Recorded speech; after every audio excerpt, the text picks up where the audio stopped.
El camino hacia la riqueza depende fundamentalmente de dos palabras: trabajo y ahorro. Una de las cosas que más me ha ayudado a crecer personalmente y profesionalmente ha sido el aprender a cómo gestionar mis ingresos y mis gastos, básicamente mis finanzas personales. Así que en este vídeo te voy a explicar un poco cómo yo lo hago y cómo he llegado a toda esta información que me ha brindado la posibilidad de poder organizarme económicamente y no pasarlo mal en épocas como la actual, en la que los precios suben y todo es mucho más caótico económicamente. En el colegio hay muchas cosas que nos enseñan y también hay otras muchas que no nos enseñan. Sí, nos enseñan a sumar, a restar, a multiplicar, nos enseñan a leer, a escribir, a formar frases, a expresarnos, a razonar filosóficamente y lógicamente. Pero hay una cosa que generalmente en la educación a todos los niveles suele fallar, que es la educación financiera. Seguramente aquí todos se nos viene a la cabeza lo mismo, lo de estamos esperando el momento a saber en la realidad en qué momento vamos a usar eso de las integrales de segundo y de tercer grado, que sí, que eso a los matemáticos les viene muy bien. Pero en la vida común eso no tiene un uso y nos habría venido muy bien ciertas cosas como aprender a calcular tu nómina o a calcular tu renta, hacer contratos o calcular tus finanzas personales o hacer documentación que tiene que ver con las instituciones públicas. Entonces, quizás todo eso nos hubiera ayudado mucho más. Aquí es donde quiero pasar al punto siguiente y es preguntarme: ¿por qué no nos enseñan educación financiera en los colegios? En este punto quiero que seas tú el que me dé su opinión, así que abajo ya sabes que tienes el cajón de comentarios. En mi opinión, y que conste que esto es solo mi opinión, a veces tengo la sensación de que enseñar ciertas cosas no interesa. Y a veces parece que la educación financiera no es algo que interese que el gran público sepa hacer, a no ser que el gran público decida aprender a hacerlo por su cuenta a base de palos, a base de errores y a base de tener que buscarse otros medios por donde aprenderlo. En fin, esta cuestión yo no sé la respuesta y ahí te dejo solamente un punto para que le des un poco las vueltas al coco, pero lo que sí sé es que aprender finanzas personales es muy importante. ¿Por qué? Pues porque te ayudará básicamente a saber cuánto dinero ingresas y cuánto dinero gastas, es decir, saber tu patrimonio, saber cuánto puedes gastar, cuánto debes a otras personas, a bancos, a tu familia, a quien sea, cuánto dinero tienes y cómo lo vas a gestionar para repartirlo entre tus diferentes necesidades y caprichos también.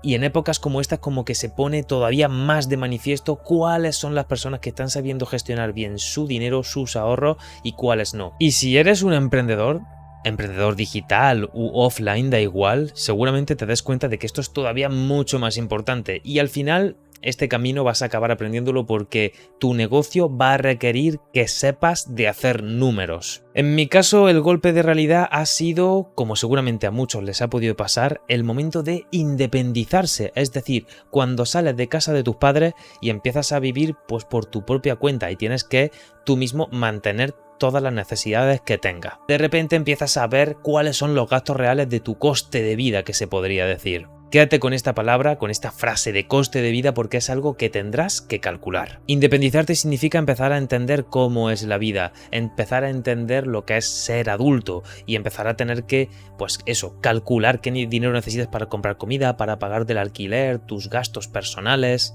En otras ocasiones, puede ser que tú seas una persona que se ha independizado cuando tienes ya un trabajo asegurado, un trabajo fijo. Pero esto de calcular el coste de vida y empezar a entender lo que son tus gastos es muy importante, porque al final necesitas de aprender a ahorrar también. Sobre todo si no quieres ser un esclavo toda tu vida del trabajo y de que al final hay una parte de tu dinero que necesitas ahorrar para cubrirte en un futuro, ya sea porque ese trabajo se puede perder o porque en algún punto tú mismo deberás quizás generarte una pensión. Fue entonces cuando decidí aprender un poco de cómo gestionar un poco mis finanzas personales, porque si no esto iba a ser un caos y el viaje de independizarse iba a durar muy poquito. Empecé a formarme, empecé a leer libros, de hecho ya te recomiendo un par de ellos que fueron los que leí. Uno es El secreto de una mente millonaria y otro es El código del dinero.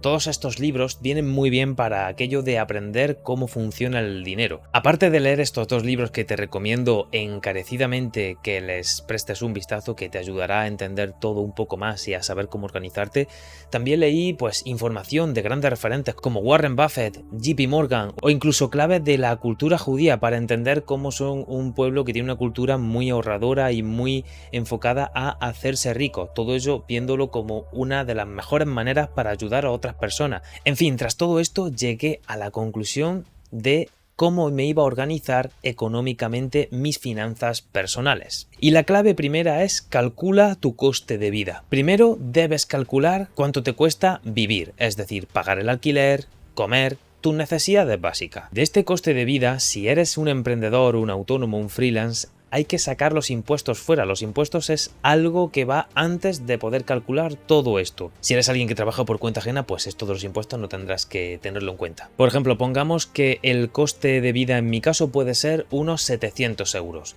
Pongamos que son unos 400 euros de coste de alquiler más unos 200 de gasto en comida. Ojo, que yo aquí en este caso no incluyo el, digamos que luego llamaremos ocio, el salir de fiesta, salir con amigos, tomar una cerveza. Eso irá en otro apartado. Y aparte de esos dos parámetros anteriores, también incluiría, por ejemplo, movilidad. Esto del coste de vida te vendrá muy bien porque así deberás calcular que eso debe ser como mínimo el 50% de tus ingresos. Es decir, hemos hablado que el coste de vida nuestro sería de 700 euros, pues estamos hablando de que nuestros ingresos mensuales deben ser al menos de 1400 para más o menos poder cumplir el baremo que necesitamos. Esto viene muy bien a la hora de más o menos marcarte un objetivo económico si eres alguien freelance o autónomo. Y si eres alguien que trabaja por cuenta ajena, te vendrá muy bien para saber si ese trabajo fijo que tienes te puede dar la estabilidad que necesitas para el nivel de vida que quieres permitirte en ese momento. Con esto del coste de vida, que es lo que serían nuestras necesidades básicas, ya sabemos una de las, digamos, 4 divisiones que vamos a hacer de nuestros ingresos. Es decir, de todo lo que generemos mensualmente,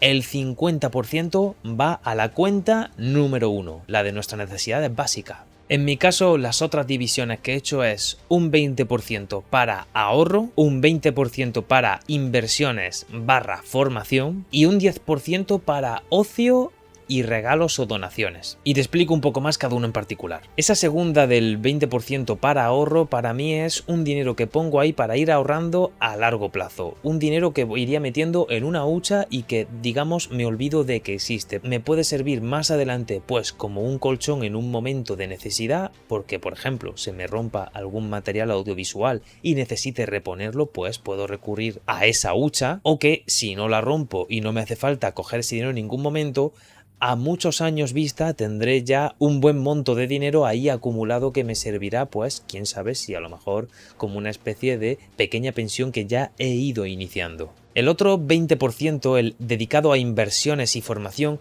es un dinero que se mete ahí y se, digamos, ahorra también, se guarda para acumularlo para cuando haya que invertir, en mi caso principalmente, en formaciones o en aprender nuevas herramientas. No necesariamente tiene que significar que este dinero se va a invertir en bolsa o en criptomonedas. Si en ese punto no tengo tiempo para dedicarlo a estar pendiente de inversiones, pues simplemente a lo mejor lo que hago es invertirlo en mi desarrollo personal y profesional. Para mí, por eso, este ámbito de inversión y de formación lo entiendo como algo muy parecido, y al final es entenderlo como si en un momento no invierto en desarrollarme económicamente, pues principalmente me desarrollaré personalmente y profesionalmente. Así me vendrá muy bien saber que cuando tenga el dinero suficiente en esa cuenta, en esa tercera cuenta, podré acceder a esa formación que me hace falta pues para seguir mejorando. Y llegamos a la última cuenta, que sería la de ocio, la de regalos. Ahí básicamente viene el salir con los amigos, tomar unas cervezas, ir al cine. Digamos que son aquellas cosas que no son una necesidad básica,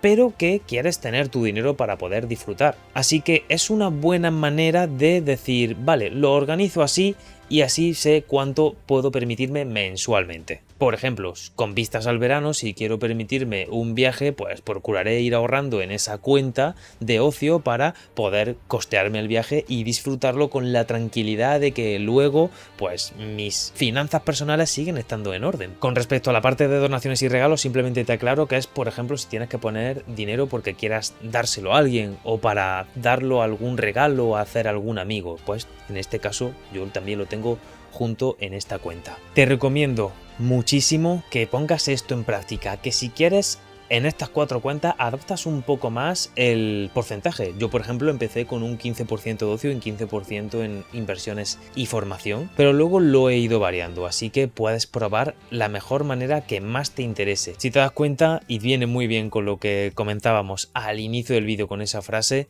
es que la clave de todo esto es el trabajo, poder generar unos ingresos que metas en tu embudo de la vida, por decirlo así, y un ahorro que es indispensable para épocas más duras o para necesidades o para caprichos también. Te invito a que mantengas este sistema, a que lo pongas en práctica y a que mantengas ese orden para así empezar a dar los primeros pasos en esto de gestionar tus finanzas personales y que pues empieces a ver que todo funciona mucho mejor. Si te ha ayudado este vídeo, pues déjate un like y así pues estarás ayudando al canal a que generemos más contenidos como este. Y también pues te aviso de que abajo en la descripción pues como siempre tendrás algunos enlaces si alguna de esta información o libros te interesa. Nos vemos en el siguiente vídeo. Chao.